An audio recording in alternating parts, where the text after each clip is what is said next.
পবিত্র হজের আনুষ্ঠানিকতা শুরু। লাব্বাইক আল্লাহুম্মা লাব্বাইক ধ্বনিতে মুখর মিনা প্রান্তর। ইবাদত বন্দেগীতে মশগুল হাজিরা। টাঙ্গাইলে মহাসড়কের সরাতৈল এলাকায় ট্রাক উল্টে 15 জন নিহত, আহত আরো 6। রামেসা হত্যায় সোহেল ও তার স্ত্রীকে দায়ী করে অভিযোগপত্র। শুনানি 1 জুন। 5-7 দিনেই শেষ হবে বিচার, আশায় স্বরাষ্ট্রমন্ত্রী। আসিয়া থেকে রামেসা থামছেই না শিশু ধর্ষণ ও হত্যার ঘটনা। সামাজিক অবক্ষয় আর বিচারহীনতার সংস্কৃতিকে দায়ী করছেন বিশেষজ্ঞরা। আইএমএফ এর পরামর্শ মানছে না সরকার, বাজেটে ভর্তুকি, প্রণোদনা আর নগদ ঋণ সহায়তা বাড়ছে। এলেঙ্গায় শেষ হয়নি 4 লেনের আর ফ্লাইওভারের কাজ। উত্তরাঞ্চলে ঈদ যাত্রায় টাঙ্গাইলে আবারও যানজটের শঙ্কা। এবং বান্দরবানের ঘুমধুম সীমান্তে মিয়ানমারের পোতে রাখা স্থলমাইন বিস্ফোরণ। 3 বাংলাদেশের মৃত্যু, স্থানীয়দের মাঝে ফেরা আতঙ্ক। এই অবস্থায় পড়তে না চাইলে ব্যবহার করুন rainbow damp protector. Elastomer emulsion থাকায় দেয়াল থাকে damp proof rainbow paints, colour of joy. দর্শক, শুভ সকাল। সংবাদ সকালে দেখছিলেন সুপার বোর্ড সংবাদ শিরোনাম, সঙ্গে আছে শেফালি রহমান। এবার পুরো খবর। মিনায় অবস্থানের মধ্য দিয়ে আগামীকাল থেকে শুরু হতে যাচ্ছে পবিত্র হজের মূল আনুষ্ঠানিকতা। হজ পালনে এর মধ্যে বিশ্বের বিভিন্ন দেশ থেকে 16 লাখের বেশি মুসল্লি সৌদি আরবের মক্কায় পৌঁছেছেন, যাদের মধ্যে বাংলাদেশি প্রায় ৭৯,০০০। মক্কায় শেষ মুহূর্তের প্রস্তুতি নিচ্ছেন হাজিরা। সেলাইবিহীন 2 টুকরো শুভ্র সাদা এহরামের কাপড়, মুখে কেবলই লাব্বাইক আল্লাহুম্মা লাব্বাইক, লাব্বাইকা লা শারীকা লাকা লাব্বাইক। সোমবার 25 মে আরবি মাসের 8 জিলহজ থেকেই শুরু হচ্ছে পবিত্র হজের আনুষ্ঠানিকতা। এদিন মিনায় অবস্থানের মধ্য দিয়ে শুরু হবে মূল আনুষ্ঠানিকতা। আর এ কারণে আগের দিন 7 জিলহজকে বলা হয় প্রস্তুতির দিন। এদিন পবিত্র কাবায় তাওয়াফ ও নফল ইবাদত শেষে সন্ধ্যার পর থেকেই হাজিরা রওনা দেবেন মিনার উদ্দেশ্যে। মুসল্লিদের এ কাফেলাকে নিশ্ছিদ্র নিরাপত্তার চাদরে ঢেকে রেখেছে সৌদি আরবের আইন শৃঙ্খলা বাহিনী। আকাশ থেকে ড্রোন এবং মাটিতে হাজার হাজার নিরাপত্তা কর্মীর কঠোর নজরদারিতে নিশ্চিত করা হচ্ছে হাজিদের সর্বোচ্চ নিরাপত্তা। এবারের হজে আরাফাত ময়দানে খুতবা বাংলা ভাষাসহ মোট 50টি ভাষায় অনুবাদ করা হবে বলে জানা গেছে। আর এবারের ঐতিহাসিক আরাফাতের খুতবা দেবেন মসজিদে নববীর ইমাম ও খতিব শায়খ আলী বিন আব্দুর রহমান আল হুজাইফি। 8 জিলহজ সারাদিন ও রাত হাজিরা মিনায় অবস্থান করবেন এবং ইবাদত বন্দেগীতে মশগুল থাকবেন। 9 জিলহজ সকালে হাজিরা রওনা হবেন আরাফাতের ময়দানের উদ্দেশ্যে। ইসলামী নিয়ম অনুযায়ী 9 জিলহজের দিন আরাফাতের ময়দানে অবস্থান করা হজের প্রধান ফরজ কাজ। সেখানে সারাদিন ইবাদতের মধ্যে কাটাবেন হাজিরা। সূর্যাস্তের পর হাজিরা চলে যাবেন মুজদালিফায় এবং রাতটি সেখানেই খোলা আকাশের নিচে যাপন করবেন এবং সেখান থেকে শয়তানকে নিক্ষেপ করার জন্য পাথর সংগ্রহ করবেন। 10 জিলহজ পবিত্র ঈদুল আজহার দিন সকালে মুজদালিফায় থেকে আবার মিনায় ফিরবেন সবাই। এদিন মুসাফির হিসেবে হাজিরা ঈদের জামাত পড়েন না। হজের দিন তারা বড় শয়তানকে 7টি পাথর নিক্ষেপ করবেন এবং পশু কোরবানি করবেন। এরপর মাথার চুল ফেলে দিয়ে হালাক হয়ে এহরাম ত্যাগ করবেন। সবশেষ হারাম শরীফ তাওয়াফ করে মিনায় রাত্রি যাপন করবেন সব হাজি। 11 জিলহজও মিনায় অবস্থান করে ছোট, মাঝারি ও বড় 3 শয়তানকে পাথর মারবেন তারা। এরপর 12 জিলহজ শেষবারের মতো পাথর নিক্ষেপ করে সূর্যাস্তের পূর্বেই মিনা ত্যাগ করবেন সব হাজি। মিনায় লাখো হাজির আকুল আকুতি আর চোখের জলে আল্লাহর দরবারে মাগফিরাত কামনায় শেষ হবে হজের মূল আনুষ্ঠানিকতা। মিনা থেকে মক্কায় ফিরে বিদায়ী তাওয়াফের মাধ্যমে শেষ হবে এবছরের হজ কার্যক্রম। নিউজ ডেস্ক, দেশ টিভি।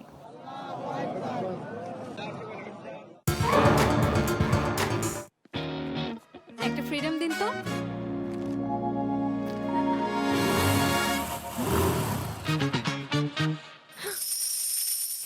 ফ্রিডম নিয়ে এলো স্কুটি নাকি গোল্ড অফার। স্টিকারে থাকা কিউআর কোড স্ক্যান করে প্যাকের ভেতরের কোডটি দাও আর প্রশ্নের উত্তর দিয়ে জিতে নাও স্কুটি অথবা গোল্ড কয়েন। দর্শক, ঢাকা টাঙ্গাইল যমুনা সেতু মহাসড়কে রড বোঝাই ট্রাক উল্টে 15 জন নিহত হয়েছেন। এ নিয়ে আরো জানাতে সরাসরি যুক্ত হচ্ছেন সহকর্মী অভিজিৎ ঘোষ। অভিজিৎ, এই মুহূর্তের পরিস্থিতি কেমন, কিভাবে ঘটলো দুর্ঘটনা, জানাবেন। জি শেফালি, আপনি জানেন এই ভোর সকালে মূলত এই যে ট্রাকটি ঢাকা থেকে ছেড়েছিল এবং উত্তরবঙ্গে যাওয়ার জন্য, এবং সেই ট্রাকে রড বোঝাই ছিল এবং এই রডের উপরেই কিছু যে নিম্ন আয়ের মানুষজন ছিল যারা শ্রমিক, তারা এই ট্রাকের উপরে ছিল এবং তারাও বাড়ি ফিরছিল ঈদে বাড়িতে। এবং তারা এই যে ট্রাক চালক, স্থানীয়রা যারা রয়েছেন তারা বলছেন যে সেই ট্রাক চালক ঘুমিয়ে পড়েছিল চলন্ত অবস্থায়, যে কারণে হঠাৎ করে সেই গাড়িটি নিয়ন্ত্রণ হারিয়ে খাদের পাশেই পড়ে যায়। এবং এরপরেই যে ট্রাকের উপরে যারা ছিল, যারা নিম্ন আয়ের মানুষজন যারা বাড়ি ফিরছিলেন ঈদে, এবং তারা কিন্তু প্রায় 15 জন এইখানে ঘটনাস্থলে মারা গিয়েছেন এবং এছাড়া 6 জন আহত হয়েছেন। সেই আহতদেরকে উদ্ধার করে ফায়ার সার্ভিসের কর্মীরা তারা টাঙ্গাইল জেনারেল হাসপাতালে প্রেরণ করেছেন। এবং আমার পিছনে যে দেখতে পাচ্ছেন যে এই যে যারা রয়েছেন তাদেরকে যে লাশগুলো তারা উদ্ধার করছেন এবং ফায়ার সার্ভিসের কর্মীরা তারা এই লাশগুলো আলাদা আলাদা করে রেখে দেওয়া হয়েছে, সারিবদ্ধভাবে এই লাশগুলো রয়েছে। এবং পাশাপাশি এই যে দুর্ঘটনায়, সেই দুর্ঘটনার কারণে এই ঢাকা টাঙ্গাইল যমুনা সেতু মহাসড়কেও একটি যে কয়েক কিলোমিটার এলাকায় যানজট রয়েছে। এবং পাশাপাশি যে উত্তরবঙ্গ থেকে ছেড়ে আসা যে পরিবহনগুলো রয়েছে, সেই পরিবহনগুলো এই যে এই যমুনা সেতু পূর্ব থেকে ভুয়াপুর হয়ে এলেঙ্গার দিকে পাঠিয়ে দেওয়া হচ্ছে এবং যারা উত্তরবঙ্গে যাচ্ছেন তাদেরকে এই সড়কটি ব্যবহার করা হচ্ছে। এবং আপনারা জানেন যে যেহেতু এই ভোর সকালে এই দুর্ঘটনাটি একটি মর্মান্তিক দুর্ঘটনা, এখন পর্যন্ত নিহতদের পরিচয় পাওয়া যায়নি এবং প্রশাসনের পক্ষ থেকেও পরিচয় শনাক্তের চেষ্টা করা হচ্ছে। তবে এখন পর্যন্ত এই কোন জায়গায় যাচ্ছিল এই শ্রমিকরা যারা রয়েছেন এদের আসলে কাউকে শনাক্ত করা যায়নি। আমরা যদি একটু স্থানীয় যারা রয়েছেন তাদের সাথে যদি একটু কথা বলার চেষ্টা করি, এই ঘটনাটি কখন ঘটেছে, কিভাবে ঘটেছে? 4টার সময় আসলে ঘটেছে। 4টার সময় ড্রাইভার ঘুমায় পড়ছিল, গাড়ি নিয়ন্ত্রণ হারিয়ে গাড়ি খাদে ফেলাই দিছে। ফেলাই দেওয়ার পরে মানুষ কিছুজন তারা সিটকে বাইরে পড়ছে, তারা কয়েকজন মানে আহত অবস্থায় মানে অবস্থায় ছিল এবং কিছুজনকে হাসপাতালে পাঠানো হয়েছে। আর হয়তো 15 জনের মতো জায়গায় তারা রডের নিচে চাপা পড়ে তারা মারা গেছে। আমরা আর কয়েকজনের সাথে কথা বলতে চাই। আমরা একটু সেতুর সিকিউরিটি গার্ড নিয়েছি, আমরা তার সাথে একটু কথা বলবো। আসলে এই যে ঘটনাটা কিভাবে দেখছেন এবং কখন ঘটেছে, কি দেখেছেন? এটা আপনার ভোর 4টার দিকে ঘটনা ঘটছে। ড্রাইভার ঘুমাইছিল, নিয়ন্ত্রণ হারায় খাইতে দেওয়া গেছে। এতে গেলে আপনার ঘটনাস্থলে 15 জন ডেড বডি নিহত আর 6 জন ইঞ্জুরি আছে হাসপাতালে। এই আর কি। এই পরিচয় কি পাওয়া গেছে? পরিচয় একটা লোক মানে এখানেই আছে, গাড়িতে ছিল, নওগাঁবাড়ি, আর একটা আছে চাঁপাইনবাবগঞ্জ, ওই নগর সাইডের আর কি হবে। তিনি বলছিলেন যে যারা নিহত হয়েছেন এবং যারা বেঁচে গিয়েছেন এই দুর্ঘটনায়, এর মধ্যে 2 জনের পরিচয় তিনি জেনেছেন, তাদের বাড়ি নওগাঁ বা পঞ্চগড়ের এই অঞ্চলগুলোতে, এবং যারা নিহত হয়েছেন অধিকাংশ বাড়ি হচ্ছে উত্তরবঙ্গে, এমনটি বলছেন যারা স্থানীয় রয়েছে। এবং প্রশাসন পক্ষ থেকে এই লাশগুলো শনাক্ত চেষ্টা করছে, দ্রুত সময়ের মধ্যে তারা হয়তো পরিচয় নিশ্চিত করতে পারবেন। এই ছিল টাঙ্গাইল থেকে হতাহতের ঘটনা নেই আমার কাছে সর্বশেষ। ধন্যবাদ অভিজিৎ। দর্শক, যমুনা সেতু মহাসড়কের ট্রাক বোঝাইয়ের যে দুর্ঘটনাটা ঘটেছে সেটার বর্তমান পরিস্থিতি সম্পর্কে জানাচ্ছিলেন আমাদের সহকর্মী অভিজিৎ ঘোষ। প্রধানমন্ত্রী তারেক রহমানের সঙ্গে বিদায়ী সাক্ষাৎ করেছেন বাংলাদেশে নিযুক্ত ভারতের হাই কমিশনার প্রণয় ভার্মা। এছাড়াও প্রধানমন্ত্রীর সঙ্গে সৌজন্য সাক্ষাৎ করেছেন পক্ষাঘাতগ্রস্তদের পুনর্বাসন কেন্দ্র সিআরপি প্রতিষ্ঠাতা ট্রাস্টি ভেলরি এ টেইলর। রোববার সচিবালয়ে এই সাক্ষাৎ হয়। এদিন সড়ক মহাসড়কের সুষ্ঠু ব্যবস্থাপনা নিয়ে এক সভায় গুরুত্বপূর্ণ নির্দেশনা দেন প্রধানমন্ত্রী। রোববার সচিবালয়ে মন্ত্রিপরিষদ বিভাগের কার্যালয়ে সড়ক মহাসড়ক ব্যবস্থাপনায় সিগন্যালিং নিয়ে সভায় সভাপতিত্ব করেন প্রধানমন্ত্রী তারেক রহমান। সভা শেষে বিস্তারিত তুলে ধরে ব্রিফ করেন ঢাকা দক্ষিণ সিটি কর্পোরেশনের প্রশাসক আব্দুস সালাম। তিনি জানান, শুধু রাজধানী নয়, পুরো দেশের ট্রাফিক ব্যবস্থাপনা নিয়ে কাজ করছে সরকার। গাবতলী থেকে পোস্তা পর্যন্ত এই রাস্তাটাও মাননীয় প্রধানমন্ত্রী ইন্টারেস্ট শো করেছেন, উনি দেখবেন ঈদের পরে। এবং এই রাস্তা এটা আমাদের অলরেডি কাজ হচ্ছে। যদি এই রাস্তাটাও আমরা দ্রুত করতে পারি তাহলে সাউথ বেঙ্গলের গাড়িগুলো যেগুলো মানে নর্থ বেঙ্গলে যাবে সেগুলো আর যাত্রাবাড়ি ক্রসিংয়ে যাওয়া দরকার পড়বে না। সেগুলো পোস্তা থেকে সদরঘাট হয়ে সোজা গাবতলী চলে যাবে। এবং ওর দিক থেকে নর্থ বেঙ্গল থেকেও যারা সাউথ বেঙ্গলে যাইতে চায় তারাও ঢাকা শহরের ভিতরে আসতে হবে না, এমনকি যাত্রাবাড়ির ফ্লাইওভারও ব্যবহার করতে হবে না। দুপুরে সিআরপির প্রতিষ্ঠাতা ট্রাস্টি ভ্যালোরিয়া টেইলর সহ এর কর্তৃপক্ষের সঙ্গে বৈঠক করেন সরকার প্রধান। এ সময় সিআরপির কার্যক্রমের সার্বিক খোঁজ খবর নেন প্রধানমন্ত্রী। কর্মকর্তারাও তাদের চলমান কার্যক্রম, চিকিৎসা ও পুনর্বাসন সেবার বিভিন্ন দিক তুলে ধরেন। বিকেলে প্রধানমন্ত্রীর সঙ্গে বিদায়ী সৌজন্য সাক্ষাৎ করেন ঢাকায় নিযুক্ত ভারতের হাই কমিশনার প্রণয় ভার্মা। তার মেয়াদকালে দুদেশের বন্ধুত্বপূর্ণ সম্পর্কের নানা দিক নিয়ে কথা হয় সাক্ষাতে। জাতীয় কবি কাজী নজরুল ইসলামের ১২৭তম জন্মবার্ষিকী উপলক্ষে সামাজিক যোগাযোগ মাধ্যমে কবির প্রতি গভীর শ্রদ্ধা জানিয়েছেন প্রধানমন্ত্রী তারেক রহমান। তিনি বলেন, বাংলা সাহিত্য সঙ্গীতে সাম্য ও মানবতার চেতনাকে ধারণ করে কবি নজরুল বাঙালির হৃদয়ে অনন্ত প্রেরণা হয়ে আছেন। জানান, ঔপনিবেশিক শাসন শোষণ আর সাম্প্রদায়িকতা ও অন্যায়ের বিরুদ্ধে নজরুলের সাহসী উচ্চারণ আজও প্রাসঙ্গিক। সাইফুল রিপন, দেশ টিভি, ঢাকা। আরএফএল ওয়াটার পাম্পের রোটর এখন আরো উন্নত আর বিদ্যুৎ সাশ্রয় হয় 20% পর্যন্ত।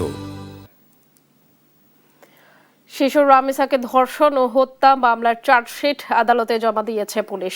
চার্জশিট আমলে নিয়ে আগামী 1 জুন অভিযোগ গঠনের দিন ধার্য করেছেন আদালত। রোববার দুপুরে আসামি সোহেল রানা ও তার স্ত্রী স্বপ্নার বিরুদ্ধে 47 পৃষ্ঠার চার্জশিট জমা দেয় পুলিশ। গত 19 মে সকালে রাজধানীর পল্লবীতে নির্মম হত্যাকাণ্ডের শিকার হয় 8 বছর বয়সী শিশু রামিসা। সেই পাশবিক হত্যাকাণ্ডের তদন্ত শেষে রোববার দুপুরে আদালতে চার্জশিট জমা দিয়েছে পুলিশ।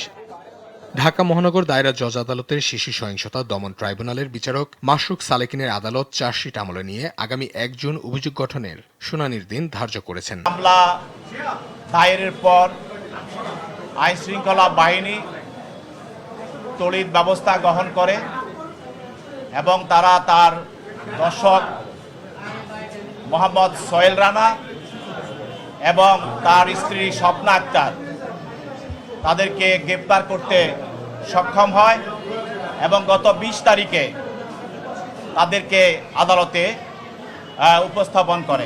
আদালতে দায়ের করা পুলিশের 47 পৃষ্ঠার চার্জশিটে দেয়া হয়েছে হত্যাকাণ্ডের রোমহর্ষক বর্ণনা। মামলায় দর্শক যে শিশু রামিসা আক্তারকে দর্শন করে হত্যা করে এবং তার মাথা এবং শরীরের অঙ্গ প্রত্যঙ্গ সে কেটে বিচ্ছিন্ন করে। এর আগে গত বুধবার ঢাকা মেট্রোপলিটন ম্যাজিস্ট্রেট আমিনুল ইসলাম জুনায়েদের আদালতে জবানবন্দি দেয় আসামি সোহেল রানা। অঙ্কন চৌধুরী, দেশ টিভি, ঢাকা। শিশু রামিসাকে ধর্ষণ ও হত্যার বিচার কাজ আগামী 5 থেকে 7 দিনের মধ্যে সম্পন্ন করা হবে বলে জানিয়েছেন স্বরাষ্ট্রমন্ত্রী সালাউদ্দিন আহমদ। জানান, আসামির সর্বোচ্চ শাস্তি নিশ্চিত করা হবে এই মামলায়। রোববার দুপুরে সচিবালয়ে বিএসআরএফ সংলাপে তিনি কথা বলেন। স্বরাষ্ট্রমন্ত্রী জানান, আইনি প্রক্রিয়ায় শেখ হাসিনাকে ফেরত চায় সরকার। রাজধানীর মিরপুরের পল্লবীতে শিশু রামিসাকে ধর্ষণের পর হত্যার ঘটনায় দেশ জুড়ে উঠে প্রতিবাদের ঝড়। ধর্ষক ও হত্যাকারী দৃষ্টান্তমূলক বিচারের দাবি জানিয়ে সরব সব শ্রেণী পেশার মানুষ। প্রধানমন্ত্রী তারেক রহমানও সান্ত্বনা জানাতে ছুটে যান শিশু রামিসার বাসায়। রবিবার সচিবালয়ে বিএসআরএফ সংলাপে অংশ নেন স্বরাষ্ট্রমন্ত্রী সালাউদ্দিন আহমেদ। কথা বলেন রামিসা হত্যার বিষয় নিয়ে। সাফ জানান, ঈদের ছুটির মধ্যে বিশেষ কোর্ট বসিয়ে আগামী 5 থেকে 7 দিনের মধ্যে বিচার সম্পন্ন করা হবে। আজকের মধ্যে তো চার্জশিট প্রদান করা হবেই এবং খুব সম্ভবত 5 থেকে 7 দিনের ভিতরে এই বিচার কার্য সমাপ্ত হবে। এর চাইতে বেশি কিছু করার আমাদের পক্ষে এই মুহূর্তে আর বোধহয় সম্ভব না। আমরা আশা করি আদালতের বিষয় আমরা বিস্তারিত বলতে পারবো না, সেটা আমাদের এখতিয়ার নাই, এবং সর্বোচ্চ শাস্তি নিশ্চিত করা হবে। আমরা যেহেতু আদালতের বিষয়টা প্রকাশ্যে বলতে পারি না যে তাকে এই সাজা দেয়া হবে, তবে আমরা এইটুকু বলি যে এই অপরাধীর সর্বোচ্চ সাজা নিশ্চিত করার জন্য যা যা করা দরকার আমরা সেটা আমাদের পক্ষ থেকে করব। সামাজিক মূল্যবোধ অপসংস্কৃতির কারণে ধর্ষণের ঘটনা ঘটছে উল্লেখ করে মন্ত্রী বলেন, এই ইস্যুতে সরকার কঠোর এবং দোষীদের কোনো ছাড় দেওয়া হবে না। যে দ্রুততম সময়ে যাতে অভিযুক্ত বা অপরাধীরা গ্রেফতার হয়, সেই জায়গায় আমরা এই 3 মাসে প্রত্যেকটি ঘটনায় আমরা সফল হয়েছি ইনশাআল্লাহ। আর আল্লাহর রহমতে ভবিষ্যতেও আমরা এই জাতীয় যে কোনো ঘৃণ্য অপরাধীকে, ঘৃণ্য অপরাধের অভিযুক্ত বা অপরাধীদেরকে কোনোভাবেই ছাড় দেব না। সাবেক প্রধানমন্ত্রী শেখ হাসিনাকে ভারত থেকে বন্দি বিনিময় চুক্তির আওতায় দেশে ফেরত আনা হবে বলেও জানান স্বরাষ্ট্রমন্ত্রী। আমরা এখনো চাই আইনানুগ প্রক্রিয়ায় তিনি এক্সট্রাডিশন চুক্তি ইন বিটুইন মানে extradition treaty in between two কান্ট্রিজে এই বিধান মতে ভারত সরকার তাকে ফেরত পাঠাবেন। আমরা তো চাই তাকে তিনি বিচারের মুখোমুখি হন। তৌফিক মাহমুদ মুন্না, দেশ টিভি, ঢাকা। আসিয়া থেকে রামিসা, তাদের নির্মম মৃত্যু দেশজুড়ে বিক্ষোভ প্রতিবাদের ঝড় তুললেও বন্ধ হয়নি শিশু ধর্ষণ ও হত্যার ঘটনা। পরিসংখ্যান বলছে চলতি মে মাসে প্রায় 20টি শিশু ধর্ষণের ঘটনা ঘটেছে, যার মধ্যে 3 জনকে ধর্ষণের পর নির্মমভাবে হত্যা করা হয়। বিশিষ্টজনদের মতে এমন অপরাধের পেছনে শুধু ব্যক্তির মানসিকতা নয়, সামাজিক সাংস্কৃতিক অবক্ষয় ও বিচারহীনতার সংস্কৃতি দায়ী। আর অপরাধ নিয়ন্ত্রণে শুধু আইন প্রয়োগ নয়, সামাজিক সচেতনতাও জরুরি বলে মনে করেন আইন শৃঙ্খলা বাহিনীর কর্মকর্তারা। তন্দ্রা তারুণ্যের রিপোর্ট। আমার মুখ যেন খালি না হয়ে যায়, কোনো বাবার যেন আত্মনাদ আর না করতে হয়। এই শিশু বাচ্চারে এত নির্যাতন করে মারছে। শিশু রামিসাকে ধর্ষণের পর হত্যার ঘটনা আলোড়ন তুলেছে দেশ জুড়ে। একইভাবে চাঞ্চল্যের সৃষ্টি করেছিল আসিয়া লামিয়ার ঘটনায়। কিন্তু সময়ের সঙ্গে সঙ্গে নতুন ঘটনায় চাপা পড়ে সবকিছু। বিচারহীনতার সংস্কৃতি উৎসাহিত করছে অপরাধীদের। একের পর এক পৈশাচিক লালসার শিকার হচ্ছে শিশুরা। গেল 19 মে রাজধানীর পল্লবীতে 7 বছরের রামিসাকে ধর্ষণের পর মাথা কেটে বিচ্ছিন্ন করা হয়। এর আগে 16 মে মুন্সিগঞ্জে 10 বছরের শিশু, 14 মে ঠাকুরগাঁওয়ে 4 বছরের শিশু, 6 মে সিলেটে 4 বছরের শিশু লালসার শিকার হয়ে মৃত্যুর কোলে ঢলে পড়ে। দেশজুড়ে বিক্ষোভ প্রতিবাদের মধ্যেও বন্ধ হয়নি শিশু নির্যাতনের ঘটনা। বেসরকারি সংগঠন আইন ও সালিশ কেন্দ্রের তথ্য মতে 20 মে পর্যন্ত চলতি মাসে ধর্ষণের শিকার হয় 24 শিশু। এর মধ্যে 3 শিশুকে ধর্ষণের পর হত্যা করা হয়। আপনারা কোনো এক্সাম্পল দ্বারা করতে পারবেন? দৃষ্টান্তমূলক শাস্তি না হওয়ায় ভয়ঙ্কর এমন অপরাধের কারণ হিসেবে দেখছে বাংলাদেশ মহিলা পরিষদ। ধর্ষণের কোনো বিচার হয় না, এটা যে একটা অপরাধ এই বার্তাটা সমাজের কাছে নাই। অপরাধ ধরা পড়ছে কিন্তু অপরাধ বিচার হচ্ছে না। আসিয়ার যে ঘটনা সেটা রায় হয়েছে কিন্তু এখনো ফাঁসি হয় নাই। তারপরে আর একটা ঘটনার এরকম 10 বছর হয়ে গেছে, রায় হয়েছে, তার ফাঁসি হয় নাই। বিচারটাকে তো আমার সম্পূর্ণ করতে হবে। আমাকে তো এটাও ঠিক করতে হবে যে আমি 190 দিনের মধ্যে বিচারের রায় কার্যকর করবো। যদি মৃত্যুদণ্ড হয় মৃত্যুদণ্ড কার্যকর করবো। আর অপরাধের পেছনে শুধু ব্যক্তির মানসিকতাই নয়, দীর্ঘদিনের সামাজিক ও সাংস্কৃতিক অবক্ষয়কে দায়ী করছেন সমাজ বিজ্ঞানীরা। আগে যেগুলো ছিল সেগুলো কি দেখছি আমরা কি দেখছি? Vulgarism, brutality, this sort of concept আপনি যখন ভিডিওতে দেখান, দিস সোর্ট অফ কনসেপ্ট যখন আপনি গ্র্যাজুয়ালি যখন এই ব্রুটালিটি, এই ভায়োলেন্সগুলো আপনি দেখাবেন, আপনি ওগুলোকে হেট্রেট করছেন, বাট আপনি যখন দেখছেন তখন আপনার কাছে ফর এ লং রেঞ্জে যখন এটার কোনো আপনি এটা কোনো প্রপার র্যাশনাল এক্সপ্লেনেশন পাবেন না, you will be attracted with that. তখন হবে কি যে আপনার একটু করে দেখতে ইচ্ছা করবে, আপনার মনে হবে যে এটা করাই যেতে পারে। আইন শৃঙ্খলা বাহিনীর কর্মকর্তারা বলছেন অপরাধ নিয়ন্ত্রণে শুধু আইনের প্রয়োগ নয়, সামাজিক সচেতনতাও জরুরি। আইন শৃঙ্খলা বাহিনীর মধ্যে শুধু আইন প্রয়োগ করে এটা কিন্তু দুরূহ। প্রত্যেকটা ব্যক্তিকে যেমন সচেতন হওয়ার প্রয়োজন এবং সামাজিকভাবে সচেতনতা গড়ে তোলার প্রয়োজন আছে। নিষ্পাপ শিশুদের রক্ষায় কখন রাষ্ট্রের ঘুম ভাঙবে, এমন প্রশ্ন সবার। তন্দ্রা তারুণ্য, দেশ টিভি, ঢাকা। এবার 2026-27 অর্থ বছরের বাজেট বিশ্লেষণ। আইএমএফ এর পরামর্শকে পাশ কাটিয়ে আসছে বাজেটেও ভর্তুকি, প্রণোদনা আর নগদ ঋণ সহায়তা বরাদ্দ বাড়াচ্ছে সরকার। আগামী 2026-27 অর্থ বছরের বাজেটে এ খাতে 1,17,125 কোটি টাকা বরাদ্দের পরিকল্পনা করা হয়েছে। উচ্চ মূল্যস্ফীতির চাপ, বিদ্যুৎ আর জ্বালানি খাতে অনিশ্চয়তার এই সময়ে এই খাতে খরচ কমাতে চাইছে না সরকার। তবে অর্থনীতির স্বার্থেই একেবারে না হলেও ধীরে ধীরে এ খাতে বরাদ্দ কমানোর পরামর্শ অর্থনীতিবিদদের। বিস্তারিত সাদিয়া লাবনীর প্রতিবেদনে। দীর্ঘ প্রায় 19 বছর পর আসছে 11ই জুন দেশের 54তম বাজেট ঘোষণা করতে যাচ্ছে বিএনপি সরকার। তবে এমন এক সময়ে এই বাজেট ঘোষণা আসছে যখন চতুর্মুখী সংকটে প্রায় বিপর্যস্ত দেশের অর্থনীতি। উচ্চ মূল্যস্ফীতির চাপ, বিনিয়োগ খরা ও রাজস্ব ঘাটতি, বৈশ্বিক জ্বালানি সংকটের প্রভাব আর মধ্যপ্রাচ্যের উত্তেজনা। চলমান এমন সংকটের সময়ে নীতিগত সহায়তা না কমিয়ে বরং বাড়াতে যাচ্ছে সরকার। আসছে 2026-27 অর্থ বছরের বাজেটে ভর্তুকি, প্রণোদনা ও নগদ ঋণ সহায়তায় মোট ব্যয়ের প্রাথমিক প্রাক্কলন ধরা হয়েছে 1,17,125 কোটি টাকা। বছরের ব্যবধানে এ খাতে রাষ্ট্রীয় সহায়তা বাড়তে চলেছে প্রায় 4,700 কোটি টাকা। এই ব্যয়ের সবচেয়ে বড় অংশ যাচ্ছে ভর্তুকিতে। প্রাথমিকভাবে ভর্তুকি প্রাক্কলন করা হয়েছে 72,100 কোটি টাকা। বিদ্যুৎ খাতে এককভাবে 37,000 কোটি টাকা বরাদ্দের প্রাক্কলন করা হয়েছে। গ্যাস আমদানিতে 6,500 কোটি টাকা এবং সাড়ে প্রায় 27,000 কোটি টাকার সহায়তার পরিকল্পনা করেছে সরকার। খাদ্য ভর্তুকি ধরা হয়েছে 9,600 কোটি টাকা। কৃষি খাতে প্রণোদনা আগের বছরের মতোই 17,000 কোটি টাকায় অপরিবর্তিত থাকছে। এছাড়া প্রণোদনা খাতেও নীতি সহায়তা রাখা হচ্ছে 32,025 কোটি টাকা। এর মধ্যে রপ্তানি খাতে 7,825 কোটি টাকা এবং পাট খাতে 1,200 কোটি টাকা প্রণোদনা আগের মতোই অপরিবর্তিত থাকছে। তবে রেমিটেন্স প্রণোদনা বর্তমানের 6,200 কোটি টাকা থেকে বাড়িয়ে 7,000 কোটি টাকা করা হচ্ছে। নগদ সহায়তা খাতেও আরও 12,000 কোটি টাকা বরাদ্দ রাখতে যাচ্ছে সরকার। এদিকে ভর্তুকি কমাতে বরাবরই চাপ দিয়ে আসছে আন্তর্জাতিক মুদ্রা তহবিল IMF। একদিকে দাতা সংস্থার চাপ, অন্যদিকে সামাজিক সুরক্ষার বাধ্যবাধকতা, দুয়ে মিলে বাংলাদেশ এখন নীতিগত দ্বন্দ্বের মধ্যে আছে বলে মনে করছেন অর্থনীতিবিদরা। IMF থেকে যে চাপটা আসছে যে বিদ্যুতের ভর্তুকি একেবারে শূন্যের কাছে নিয়ে যেতে হবে, প্রশ্নটা হলো যে এই যে বিদ্যুতের বিক্রির দাম ক্রয় দামের চেয়ে কম, এর একটা বড় কারণ হচ্ছে আমরা যে চুক্তিগুলি করেছিলাম এগুলি সবই অতিমূল্যায়িত ছিল। অনেক ক্যাপাসিটি চার্জ দিয়ে হয়েছে, উৎপাদন না হলেও আমি ক্যাপাসিটি চার্জ দিচ্ছি, কিন্তু চুক্তি করার ফলে তো আমি আটকে গেছি।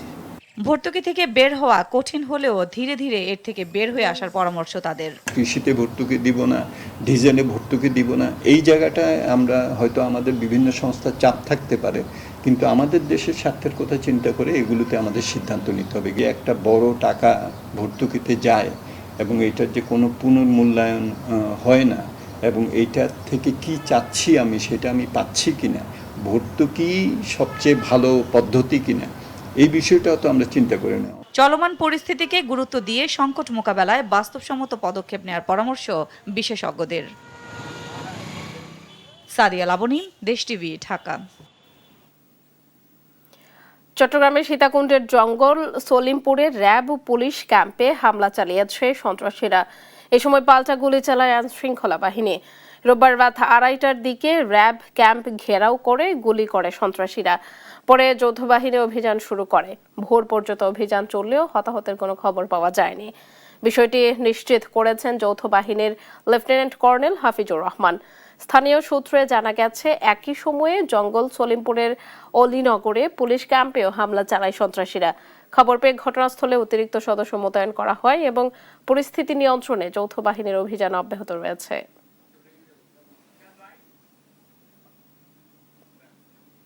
দেখছেন সংবাদ সকাল। স্কিন কোটেড ইনসুলেশন আগুন প্রতিরোধী, তাই ড্রিম হাউস স্কুল প্রজেক্ট হোক বা লাইফ প্রজেক্ট, সব রাখে সর্বাধিক নিরাপত্তায় সব সময়। বিজলি কেবলস, নিরাপদ আজীবন।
দেখছেন সংবাদ সকাল।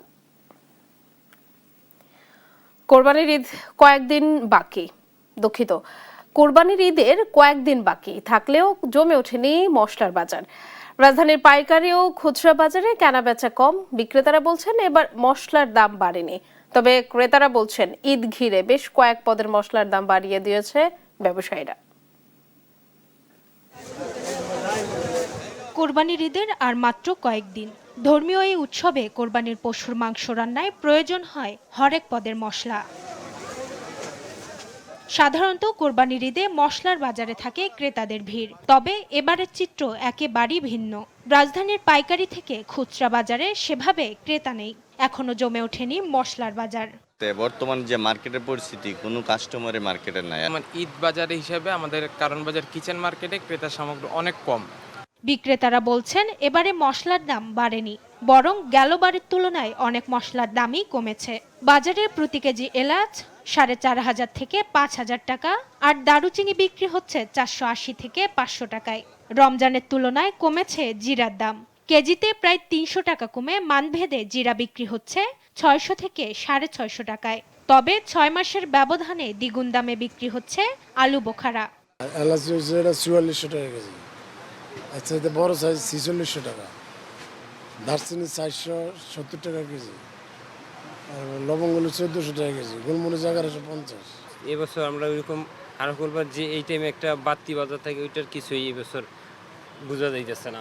তবে ক্রেতারা বলছেন ভিন্ন কথা। তাদের অভিযোগ ঈদ ঘিরে এলাচ, দারুচিনি, লবঙ্গ সহ বেড়েছে অন্যান্য মশলার দাম। তো প্রতিটা মশলাই কিছুটা বেশি, এবং কি কাঠবাদাম, কাজু বাদাম প্রতিটাতে দাম বাড়ছে। সাধারণ ক্রেতাদের সাধ্যতে কোনোটাই নাই, অনেক ঠিকানাও আর কি, বুঝেন না, না নিলে চলে না, এই আর কি। বাজার দর নিয়ন্ত্রণে বাজার মনিটরিং জোরদারের দাবি সাধারণ ক্রেতাদের। মাকদুরা মিতি, দেশ টিভি, ঢাকা। সারা দেশে গেল 24 ঘন্টায় হাম ও উপসর্গ নিয়ে আরো 16 জনের মৃত্যু হয়েছে। হাসপাতালে ভর্তি হয়েছেন 1434 জন। রোববার বিকালে স্বাস্থ্য অধিদপ্তরের বিজ্ঞপ্তিতে বলা হয়, হামের উপসর্গে ঢাকায় সর্বোচ্চ 10, ময়মনসিংহে 2 এবং রাজশাহী, রংপুর, বরিশাল ও সিলেটে 1 জন করে মারা গেছে। গেল 15 মার্চ থেকে রোববার পর্যন্ত এ নিয়ে সন্দেহজনক হাম রোগে মোট 442 জন ও নিশ্চিত হামে 86 জন মারা গেছে। একই সময় সারা দেশে হাম সন্দেহে 50,558 জন হাসপাতালে ভর্তি হয়েছেন। সুস্থ হয়ে হাসপাতাল থেকে 46,214 জন ছাড়পত্র পেয়েছেন। হাম পরিস্থিতি মোকাবিলায় চিকিৎসা সামগ্রী অনুদান দিল আন্তর্জাতিক রেড ক্রস কমিটি ICRC। রোববার দুপুরে সচিবালয় স্বাস্থ্য মন্ত্রীর দপ্তরে এই অনুদান হস্তান্তর করা হয়। অনুদানের আওতায় 14টি অক্সিজেন কনসেন্ট্রেটর, 570টি এয়ারওয়ে ম্যানেজমেন্ট ডিভাইস, 12টি ব্যাগ, বাল্ব, মাস্ক এবং ম্যানুয়াল সাকশন ডিভাইস অন্তর্ভুক্ত আছে।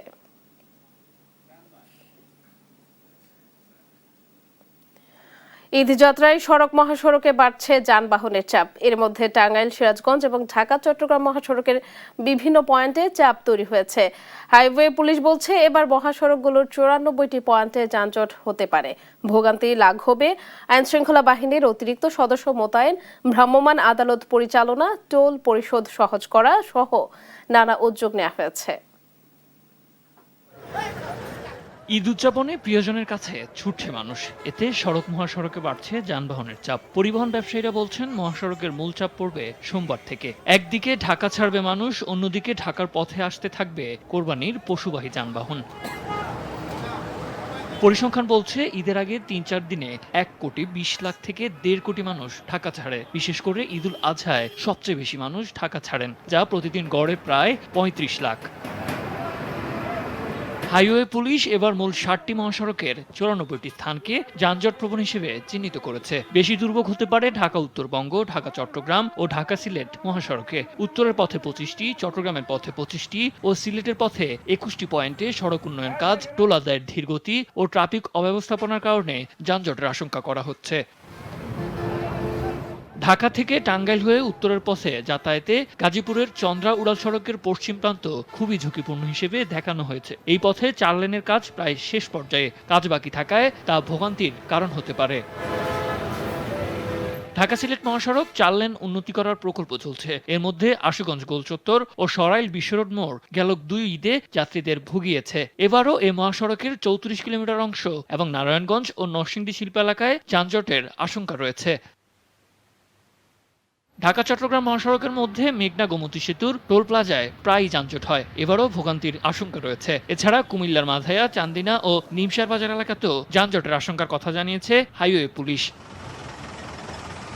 ঢাকা বরিশাল মহাসড়কের মাদারীপুরের মোস্তফাপুর বাসস্ট্যান্ডে যানজটের আশঙ্কা রয়েছে। ঢাকা থেকে বের হওয়ার প্রধান 3টি পথ হল গাবতলী সাভার, উত্তর আব্দুল্লাপুর ও মেয়র হানিফ উড়াল সড়ক। 3টি পথেই গরুরহাট, টোলবাজার সহ কোনো না কোনো বাধা রয়েছে। ঢাকা আরিচা মহাসড়কের হেমায়েতপুর, বলিয়ারপুর, সাভারের পাখিজা পয়েন্ট, থানা স্ট্যান্ড, সাভার বাজার এবং নবীনগর থেকে চন্দ্রা মহাসড়কের বাইপাইল, পল্লী বিদ্যুৎ ও বলিভদ্র এলাকায় ভোগান্তির আশঙ্কা রয়েছে। উড়াল সড়ক নির্মাণ, সড়ক উন্নয়ন সহ পশুবাহী ট্রাক দুর্ভোগের কারণ হতে পারে এবার। ঈদযাত্রা নির্বিঘ্ন করতে এরই মধ্যে সতর্কতামূলক ব্যবস্থা নিয়েছে সরকার। কাজ করছে হাইওয়ে পুলিশ, বিজিবি সহ বিভিন্ন বাহিনীর অতিরিক্ত সদস্য। শৃঙ্খলা রক্ষায় মাঠে রয়েছে বিআরটি এর 19 জন নির্বাহী ম্যাজিস্ট্রেট। এছাড়া গুরুত্বপূর্ণ 12টি সেতুতে ভিসা ও মাস্টার কার্ডের মাধ্যমে টোল আদায়ের ব্যবস্থা করা হয়েছে। সাদ আহমেদ, দেশ টিভি, ঢাকা। লোডশেডিং কিংবা তীব্র গরমে ওয়ালটন রিচার্জেবল ফ্যান থাকলে থাকবে শুধু বাতাস আর বাতাস। এবারও এলেঙ্গা থেকে যমুনা সেতু পর্যন্ত 4 লেন প্রকল্পের কাজ এবং এলেঙ্গায় ফ্লাইওভার নির্মাণ কাজে ধীর গতির কারণে যানজটের সংখ্যা তৈরি হয়েছে টাঙ্গাইল অংশের 65 কিলোমিটার সড়ক জুড়ে। সংশ্লিষ্টরা বলছেন, ঈদ যাত্রায় যানজট নিরসন ও ভোগান্তি কমাতে নেওয়া হয়েছে পর্যাপ্ত ব্যবস্থা। রাজধানীর সঙ্গে যোগাযোগে ঢাকা টাঙ্গাইল যমুনা সেতু মহাসড়ক ব্যবহার করেন উত্তরাঞ্চলের 23,000 মানুষ। মহাসড়কের যমুনা সেতুতে প্রতিদিন 10 থেকে 12,000 যানবাহন চলাচল করলেও ঈদ ঘিরে সেটি দাঁড়ায় 65,000-এ। সাসেক 2 প্রকল্পের টাঙ্গাইল অংশের কাজ দীর্ঘদিন ধরে চলছে। কয়েক দফা সময় বাড়ানো হলেও এ কাজের অগ্রগতি মাত্র 50%। অন্যদিকে ঈদ ঘিরে মহাসড়কে বেড়েছে কোরবানির পশুবাহী ট্রাকের চাপ। এতে যাত্রী ও চালকদের মধ্যে বাড়ছে দীর্ঘ যানজটের শঙ্কা। গাজীপুরের চন্দ্রা থেকে টাঙ্গাইলের এলেঙ্গা পর্যন্ত 4 লেনের সুবিধা থাকলেও এলেঙ্গা বাসস্ট্যান্ডে এসে সেটি থমকে যায়। সেখানে বিশাল এলাকা জুড়ে চলছে ফ্লাইওভার নির্মাণ কাজ। মহাসড়ক ব্যবহারকারীদের অভিযোগ, নির্মাণ কাজে ধীরগতি, ফিটনেসবিহীন অনিয়ন্ত্রিত গাড়ি চলাচলে ঈদযাত্রায় ভোগান্তি বাড়তে পারে। যেখানে আমরা 5 মিনিটে বাড়ায় যাবো, ওখানে ঘন্টার পর ঘন্টা দাম তুলতেছি। রাস্তার কাজ যদি না হয় তাহলে আমরা দাম ঠেলাই লাগবে। এটা এখনো বাদে নাই, বাদতে তো পারেই।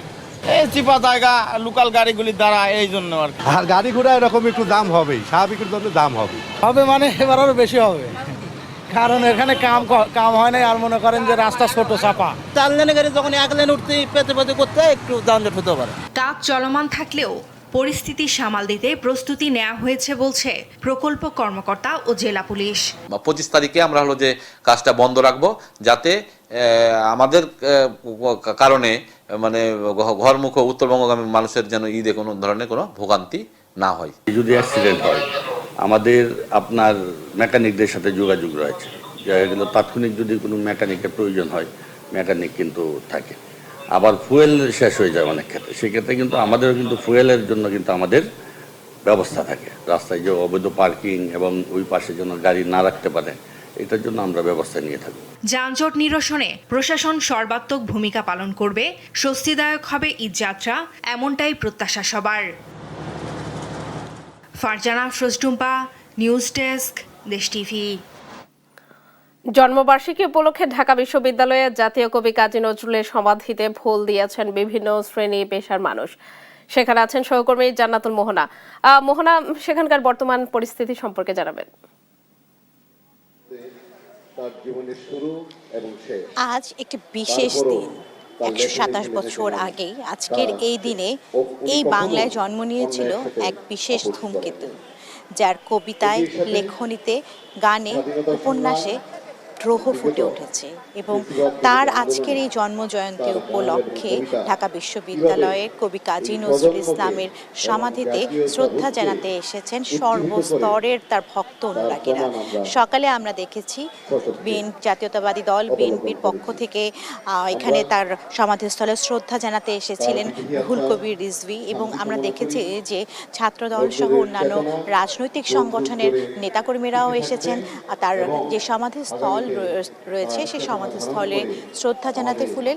এবং এই মুহূর্তে আপনারা দেখছেন যে বিভিন্ন যেই ভক্ত অনুরাগীরা বা নজরুলের যেই যারা ভক্তরা রয়েছেন, যারা নজরুলকে ভালোবেসে বিভিন্ন সংগঠন করে থাকেন, তারা আজকের এই দিনে এসেছেন এবং সেই তাদের যে প্রিয় কবি বা প্রিয় ব্যক্তিত্ব, সেই প্রিয় ব্যক্তিত্বের যেই সমাধিস্থল রয়েছে সেই সমাধিস্থলে ফুলেল শুভেচ্ছা জানাচ্ছে। আপনাদেরকে বলতে চাই যে সকাল থেকে আমরা এই জায়গাটিতে একটি আমরা দেখতে পেয়েছি যে একদিকে চলছে নজরুল গীতি, অন্যদিকে চলছে ভক্ত অনুরাগীদের যেই পুষ্পস্তবক অর্পণ। অর্থাৎ বলা যায় যে আজকের যে এখানকার আবহাওয়া, সেই আবহাওয়ায় বলা যায় যে সর্বস্তরের মানুষের যে সম্মান শ্রদ্ধা। অর্থাৎ আমরা জানি যে কবি কাজী নজরুল ইসলাম আমাদের জাতীয় কবি এবং তিনি বিদ্রোহের কবিও না, তার এক কলমের যে খোঁচায় যেখানে ব্রিটিশ ঔপনিবেশিকরা তাদের রক্তচক্ষুর যেই উপেক্ষা করে তিনি লিখেছেন, তেমনি তার লেখনীতে আমরা পেয়েছি প্রেম, তার লেখনীতে আমরা পেয়েছি মানবিকতা, তার লেখনীতে আমরা পেয়েছি যে সামাজিক মূল্যবোধ সহ সাম্য ও ন্যায়ের গান। তো আপনাদের বলতে চাই যে সেই আবহে আজকের তার শ্রদ্ধায় সর্বস্তরের জনগণের পাশাপাশি বিভিন্ন রাজনৈতিক, সামাজিক, সাংস্কৃতিক সংগঠনের সদস্যবৃন্দরা এসেছেন। আমরা বলতে চাই যে বিএনপি থেকে রুহুল কবির রিজভী এসেছেন। তিনি বলেছেন যে বিদ্রোহ, সাম্য, মানবতার যে পতাকা বহন করেছিল নজরুল, তারই অনুপ্রেরণা নিয়ে যেন সামনের দিনে তরুণ যারা রয়েছে সেই তরুণেরা যেন তার চেতনাকে ধারণ করে দেশপ্রেমকে লালন করতে পারে এবং দেশপ্রেমে নিজেদের ব্যক্তিত্বকে ফুটিয়ে তুলতে পারে, দেশপ্রেমের চিন্তা চেতনায় সব ক্ষেত্রে যেন তাদের যে পায়ের ছাপ ফেলতে পারে সেই বিষয়টি জানিয়েছেন। তখন তিনি একটি স্মৃতিচারণও করেছেন। তিনি বলেছেন যখন তারা মিছিলে বা কারাগারে থাকতেন তখন তারা নজরুলের গান গাইতে গাইতে এই যে ফ্যাসিবাদের বিরুদ্ধে তারা এই লড়াই করার যে অনুপ্রেরণা পেয়েছিল, তারা নজরুলের লেখনী থেকে, গান থেকে, তার কবিতা থেকে এই অনুপ্রেরণা পেয়েছিল।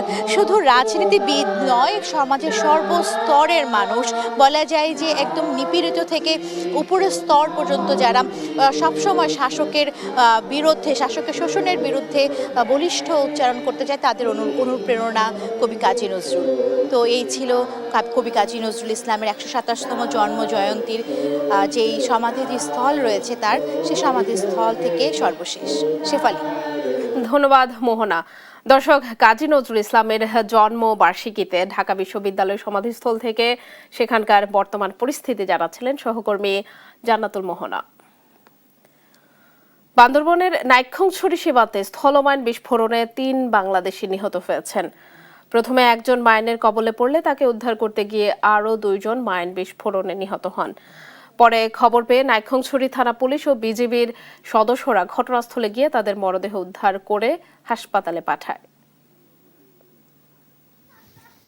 বান্দরবানের নাইক্ষ্যংছড়ি উপজেলার ঘুমধুম সীমান্তে স্থলমাইন বিস্ফোরণে 3 জন নিহত হয়েছেন। রোববার সকালে সীমান্ত পিলার 41 ও 42-এর মধ্যবর্তী এলাকায় এ দুর্ঘটনা ঘটে। নিহতরা হলেন অঙ্কমং তঞ্চঙ্গা, চোপচিং চাকমা, চিংখং চাকমা। নিহতরা সবাই ঘুমধুম ইউনিয়নের 8 নম্বর ওয়ার্ডের ভালুকিয়াপাড়া গ্রামের বাসিন্দা। নাইক্ষ্যংছড়ি উপজেলা নির্বাহী কর্মকর্তা জানান, বিজিবি ও উপজেলা প্রশাসনের পক্ষ থেকে সীমান্তে চলাচলে বিধিনিষেধ থাকলেও অনেকে বাধা উপেক্ষা করে পাহাড়ি পথে সীমান্তে চলে যায়। ঘটনা ঘটেছে এটা সত্য, যে কারণ জিরো লাইনে তো আসলে আপনার হলো যাওয়ার সুযোগ নাই। এখন আমরা প্রতিনিয়তই তাদেরকে সচেতন করি, বিজিবির পক্ষ থেকেও তাদেরকে অ্যাওয়ার করা হয়, বাট তারপরেও আসলে সেখানে যায় এবং ওখানে আপনার হলো এগুলো তো মাঝে মাঝে বিস্ফোরণের পাই। ঘুমধুম 8 নং ওয়ার্ডের ইউপি সদস্য বাবুল চাকমা বলেন, রোববার সকালে মায়ানমার সীমান্তে কলাবাগানে কাজ করতে যান তারা।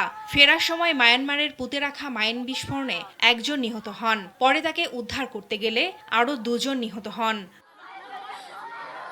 বিস্ফোরণের খবর ছড়িয়ে পড়লে দুপুরে স্থানীয়রা ঘটনাস্থলে গিয়ে 3 জনকে মৃত অবস্থায় পড়ে থাকতে দেখেন। মরদেহ দেখতে পেয়ে কান্নায় ভেঙে পড়েন স্বজনরা। কলা বাগানে গেছে, ওখানে কলা বাগানে কলা খাইরার সময় তারপরে ওখানে মান 3টা পুষছে, ও একটু তো পরাণ জীবিত আছে, কি করবো, এখানে কল করছে, মানে আমরা মাইনের পড়ছি, আমাদেরকে একটু তোমরা উদ্ধার করো। তারপরে এখান থেকে সবাই চলে গেছে। খবর পেয়ে নাইক্ষ্যংছড়ি থানা পুলিশ ও বিজিবির সদস্যরা মরদেহ উদ্ধার করে হাসপাতালে পাঠায়। এ ঘটনার পর সীমান্ত সংলগ্ন ভালুকিয়াপাড়া ও আশেপাশের গ্রামগুলোতে আতঙ্ক ছড়িয়ে পড়েছে। সীমান্তবর্তী ঝুঁকিপূর্ণ এই এলাকাগুলোতে সাধারণ মানুষের চলাচলে সর্বোচ্চ সতর্কতা অবলম্বনের আহ্বান জানিয়েছে BGB. Farzana Afroz Tumpa, news desk, দেশ টিভি। দেখছেন সংবাদ সকাল। আরএফএল SWR পাইপই মাপে যা বলে তাই দেয়। RFL SWR pipe and fittings.